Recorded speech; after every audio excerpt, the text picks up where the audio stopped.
House of Representatives Committee on Global Warming. From Wisconsin's 5th Congressional District, please welcome Congressman James Sensenbrenner.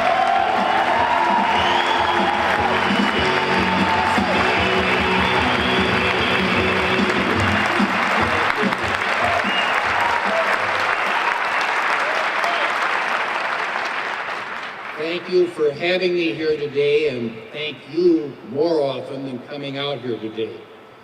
The most important message I have today is simply to say thank you again and again. Thank you for making your voices heard last summer and helping us fight one of the biggest energy taxes in history. I've been waging war in the Congress against new energy taxes for more than a decade. We fought off a major energy tax increase that Clinton and Gore wanted in the 1990s. We forced the Senate not to ratify Al Gore's Kyoto Treaty. And last summer, despite being in a huge minority, we fought off liberal attempts to re-engineer our economy this time around.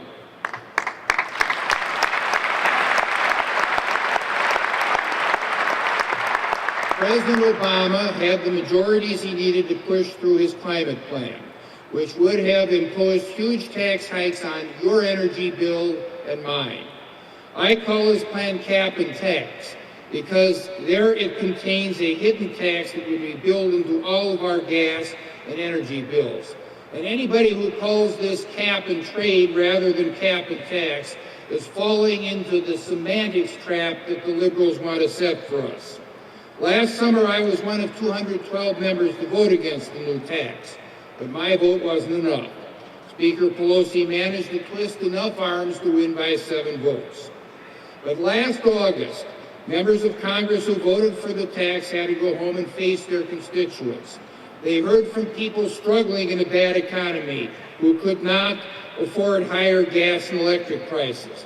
They heard from people who wanted an honest account of climate science, not just propaganda from folks who will get rich off of new taxes. They heard from people who wanted an energy plan that would put our resources to use and build jobs here and not ship them abroad. In short, they heard from people who had had enough and were saying so. Whether you traveled to Washington or went to a local Tea Party rally or attended a town hall meeting or wrote letters to your congressman, if you got on your feet and made your voice heard, you deserve thanks for helping stop the new tax. You are the best hope this country has to beat these policies. Thank you again. I look forward to seeing you as we continue with this effort. God bless you all, and God bless America.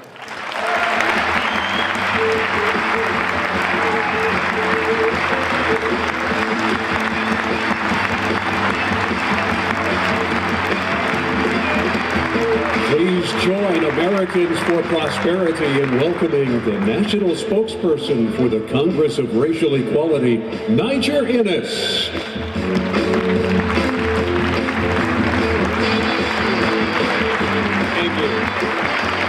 Thank you.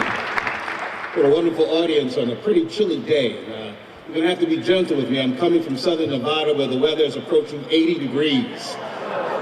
I got about a 40-degree drop here, folks, so be gentle with me. But this is important. That's why I'm here. It's important. That's why you're here. You and I know that our country is at a real crossroads. We are under threat. We are under threat from those that would change our country, which is a constitutional republic that promotes life, liberty, and the pursuit of happiness, to a European-like neo-socialist state where your health is determined by government. What kind of life is determined by government? They restrict your liberty, and then they tell you you should be happy. But because of you, because of millions of your fellow Americans, these politicians that would change our way of life are hearing a resounding hell no.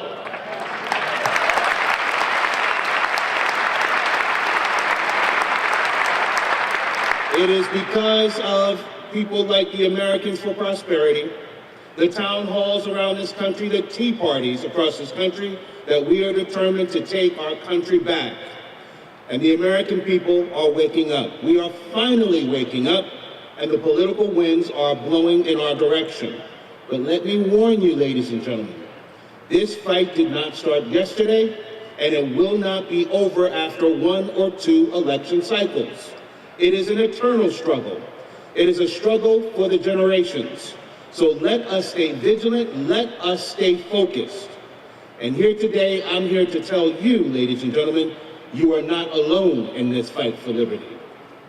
My organization, the Congress of Racial Equality, with our chapters across the country from coast to coast, we are with you. Thank you.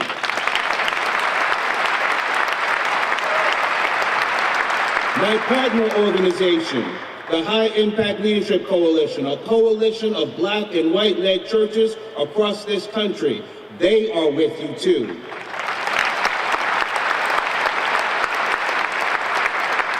My partners at the National Hispanic Christian Leadership Conference, a network of over 25,000 evangelical churches across the country, they are with you too.